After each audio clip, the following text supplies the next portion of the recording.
Everybody down!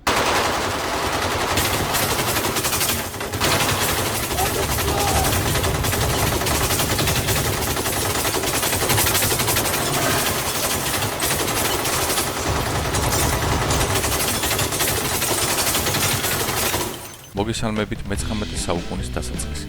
დღეს მოგიყვებით როგორ განვითარდა ბანკების დაცვის სისტემები წლების განმავლობაში. ძველი დროიდან დღევანდელი მაღალტექნოლოგიურ რეალობამდე. წლების წინ, როცა ბანკები პირველად ჩნდებოდა, მათი მთავარი დაცვა იყო უბრალოდ რკინის კარი, სქელი ყუთი და შეიარაღებული მცველი. ხშირად ბანკის სეიფი დიდი მძიმე რკინის ყუთით იყო, რომელსაც მხოლოდ მექანიკური საკეტი ჰქონდა. კამერები არ არსებობდა. სიგნალიზაციაც არ იყო და თაღლითების დასაჭერად ძირითადად მხოლოდ ადამიანური ფაქტორი მუშაობდა. მცველი, მენეჯერი და ქალაქის პოლიცია. შემდეგ მოდის მე-20 საუკუნის შუა პერიოდი. უკვე ჩნდება მარტივი სიგნალიზაციები, სენსორები კარებს, ფანჯრებს, რომლებსაც სიგნალი გადაჰქონდათ პოლიციაში ან დაცვის სამსახურებში. თანდათან გავრცელდა ვიდეო კამერები, ჯერ შავ-თეთრი დაბალი ხარისხის, მაგრამ მაინც მნიშვნელოვანი ნაბიჯი იყო. ახლა თაღლითებს უკვე სჭირდებოდათ სახის დამალვა, რადგან კამერა ყველაფერს იწერდა. დღეს კი ყველაფერი სხვაგვარადაა. თანამედროვე ბანკებს დაცვა მხოლოდ ფიზიკური პირებზე აღარ არის დამოკიდებული. ახლა გვაქვს ბიომეტრიული სისტემები, თითის ანაბეჭდები, სახის სკანერით, ან თვალის ირისით შესვლა. ასევე ჭკვიანი კამერები, რომლებიც ამოიცნობენ არა მხოლოდ სახეს, არამედ საეჭვო ქცევასაც.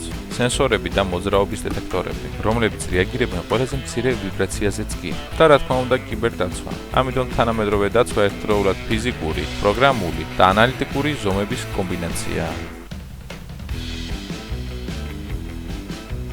ასე რომ მეგობრებო, რომ იცოდეთ, ზოგადად ბანკის ძარცვა, ადამიანის დაღაჭრება, მოპარვა არ არის სწორი საქციელი, არც ქრისტიანული საქციელია, არც კაცური და არც ეთიკური. ასე რომ თუ მაგარი ტიპი ხარ, დაჯექი იმუშავე 8 საათი, 9 საათი, 10 საათი, არ გახდე როგორც ზოგიერთი პოლიტიკოსია, ბიზნესმენია და მამონის მონა და არ მოპარო არავის, იმუშავე ალალად და ღმერთი ყველაფერს დააფასებს, იმიტომ რომ ამ ცხოვრებაში ვართ დროებით, არც ადამიანი არ უნდა მოკლა, არც უნდა გაამწარო და ყველანაირად უნდა ვეცადოთ, რომ ვიცხოვროთ სამართლიანად.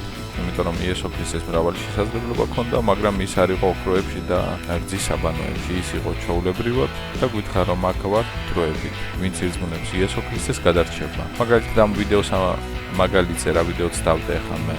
ხო შეიძლება რამდენი ადამიანი დაშავდა, რამდენი მოკდა. ან ისედაც როცა ცუდ საქმის გასაკეთებლად მიდიხარ ბანკის ძარცვაზე. შეიძლება ვიღაც შემოგაგდეს და ქაღალდის გულისთვის, როცა ადამიანს მოკლავ წახვალ ჯოჯოხეთში, ასე რომ არასწორი საქციელია ბანკის ძარცვა და ერიდეთ ამ საქმეს. ეს ვიდეო არის შემეცნებითი და დამაფიქრებელი.